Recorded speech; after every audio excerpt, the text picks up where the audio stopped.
Have you been asking for permission to live your life?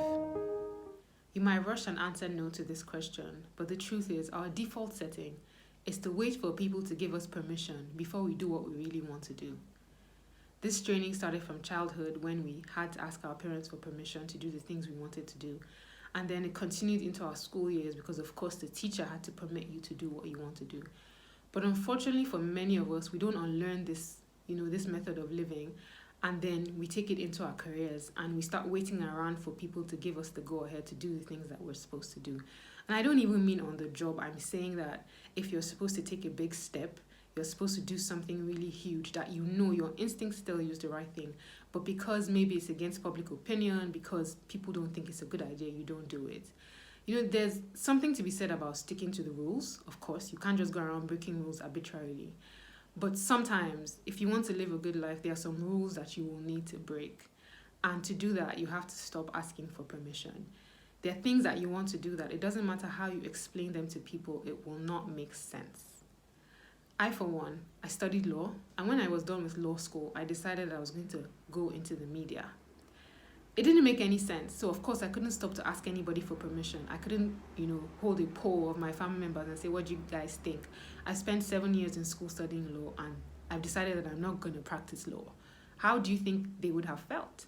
So it couldn't be up for discussion. I couldn't take time to discuss it with anybody. I had to make that decision for myself because I knew that I would not find fulfillment in the legal profession. Law is a dream profession for a lot of people, and people think I'm stupid for deciding not to practice and deciding I wanted to do digital media. But I know, it's my life. I have the instincts, and it's the same with you. There are some things that you want to do that do not make sense. They do not make sense. They will not make sense to your family members. And that's why you cannot be addicted to asking people for permission. You can't be addicted to waiting for people to approve of your every decision before you take. Because sometimes in life, you will need to take risks and you will need to step out and do things that do not make sense to anybody.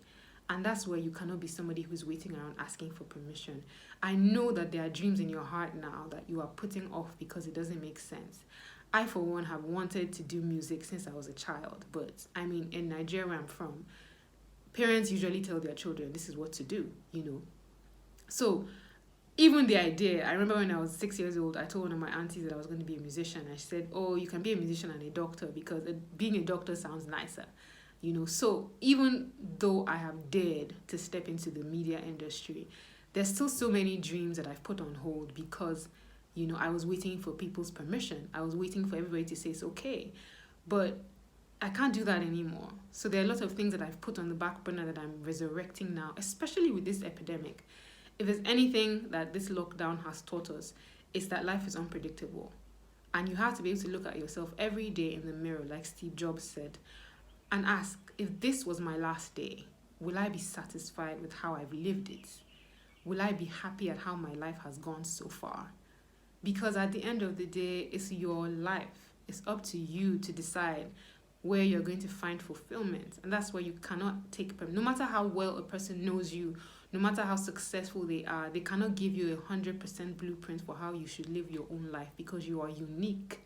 You are straight out of the factory, one of a kind. So you need to stop asking for permission. Those things you're supposed to do that you're waiting around because some people might not like it and some people might not agree with it. I remember when one of the jobs that I used to love, a job that I was working at, I didn't like it anymore. I started to feel dissatisfied. I was working just for the money, and I promised myself a long time ago that whenever I got to the point where I was doing a job just for the money, I would stop doing it. And I had the conversation with my mom, but of course, because the sensible thing to do is to stay at a job until you find an option. She said, stay till you find an option. But the options weren't coming, and I was dissatisfied. I was sad, And then I kept going there. And then one day, I just suddenly fell ill at the office. And I heard a small voice say to me, this is how people die. I resigned and I never looked back. And the funny thing is, the next week, a great opportunity opened up for me that has led to more success than I could ever have imagined. If I did not leave that office, I would have been frustrated and I would have lost out on the new opportunity. Yeah, my mom couldn't say it. And then after I left, she now said, oh, thank God you left. But if it was up to her, I would have stayed there. So what I'm saying is, what are those things that you need to do now more than ever before, that we have time to reset and just check our goals and be sure of what we're doing? You need to go back to the back burner and ask yourself, what have I been holding off because somebody else has not given me permission to do it?